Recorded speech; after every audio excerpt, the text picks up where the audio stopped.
আক্রান্ত ইডি নিন্দায় রাজ্যপাল। সন্দেশখালীর ঘটনা উদ্বেগজনক। বাংলা মগের মুলুক নয়, তোপ দেখেছেন এভাবে সিভি আনন্দ বোস। গণতান্ত্রিক পরিবেশে বর্বরতা ঠেকানোর দায় সরকারের। দায়িত্ব পালনে ব্যর্থ হলে সংবিধান মেনেই ব্যবস্থার হুঁশিয়ারি দিয়েছেন রাজ্যপাল।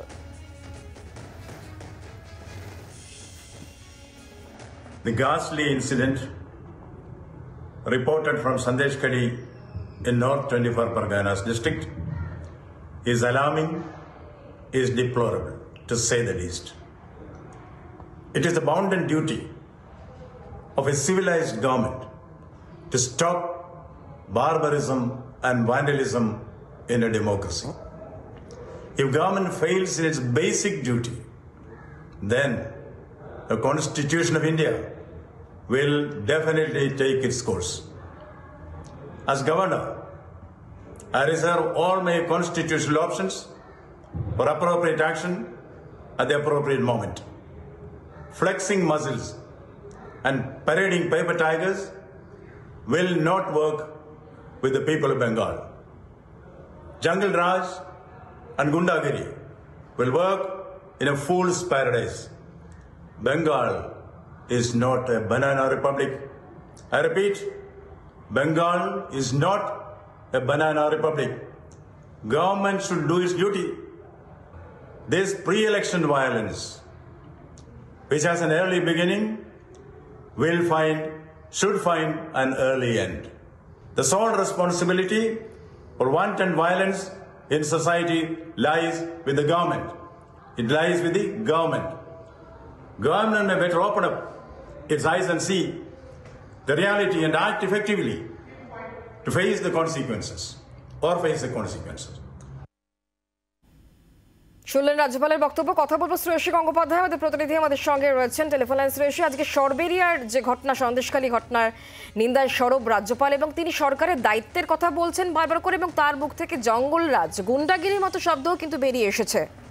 একেবারে দেখো, তিনি সরকার এবং সেক্ষেত্রে পুলিশের যে ভূমিকা, সেই ভূমিকার কড়া সমালোচনা করেছেন তার বক্তব্যে, যেখানে তিনি বলছেন যে একটা চূড়ান্ত পর্যায়ে পৌঁছে গিয়েছে এই পরিস্থিতি, এবং সেক্ষেত্রে যে কোনো সমাজে যখন কোনো ভায়োলেন্স হয় তখন তার দায়িত্ব সরকারকে নিতে হয়।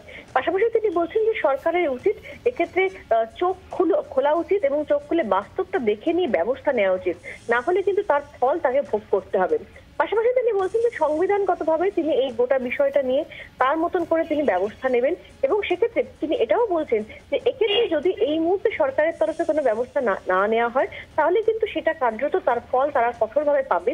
যেখানে তিনি বলছেন যে গুন্ডারাজ এবং অন্যান্য যে পরিস্থিতি তৈরি হয়েছে সেই পরিস্থিতি কার্যত কখনোই কাম্য নয়, এবং সেক্ষেত্রে সরকারের একটা ভূমিকা থাকে। পাশাপাশি তিনি এটাও বলছেন যে এই মুহূর্তে এই বিষয়টা, অর্থাৎ হাই টাইম, এখন এই মুহূর্তে কিন্তু এই বিষয়টার ক্ষেত্রে চূড়ান্ত ব্যবস্থা নিতে হবে, না হলে কিন্তু তার কিন্তু ফল অন্যদিকে যাবে, এমনটাও কিন্তু তিনি ইঙ্গিত করেছেন তার বক্তব্যে। শ্রেয়সী, তুমি আমাদের সঙ্গে থাকো টেলিফোন লাইনে। রাজ্যপাল যে মন্তব্য করেছেন, তিনি যে উদ্বেগ প্রকাশ করছেন এবং সরকারের দায়িত্বের কথা তখন যিনি মনে করিয়ে দিচ্ছেন, তার পরিপ্রেক্ষিতে রাজ্যের মন্ত্রী শশী পাজা তিনি কি বলেছেন আগে শোনাবো। যেমন মহামান্য রাজ্যপাল এখন মুখ্য সচিব সকলকে দেখেছেন, এই যে স্টেটকে আপনি অ্যাকাউন্টেবল করছেন, কিন্তু স্টেট কিন্তু অন্ধকারে ছিল, রাজ্য কিন্তু অন্ধকারে ছিল যে এরকম যাবে, ইনভেস্টিগেটিভ এজেন্সি ইনভেস্টিগেশন করতে যাবে, অমুক জায়গায় পৌঁছবে।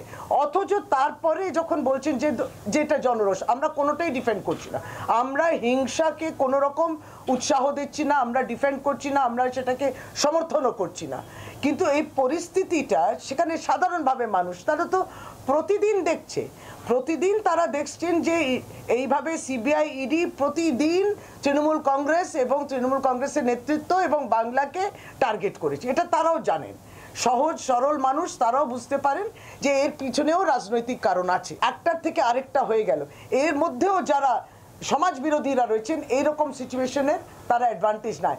এই সবটার ক্ষেত্রে এবার যদি আপনি স্টেটকে অ্যাকাউন্টেবল করেন, আপনি স্টেটকে বলছেন তাকে দায়বদ্ধতা নিতে হবে, স্টেট তো দায়িত্ব নিতে পারতো, শুধু আগে একটু বলে দিলে যে হ্যাঁ কিছু কিছু এলাকা আমরাও চিনি যে সেগুলো সেন্সিটিভ হতে পারে, সহযোগিতা হাত তারা বাড়িয়ে দিত। বাংলার আওয়াজ, বাঙালির আবেগ, জি 24 ঘন্টা।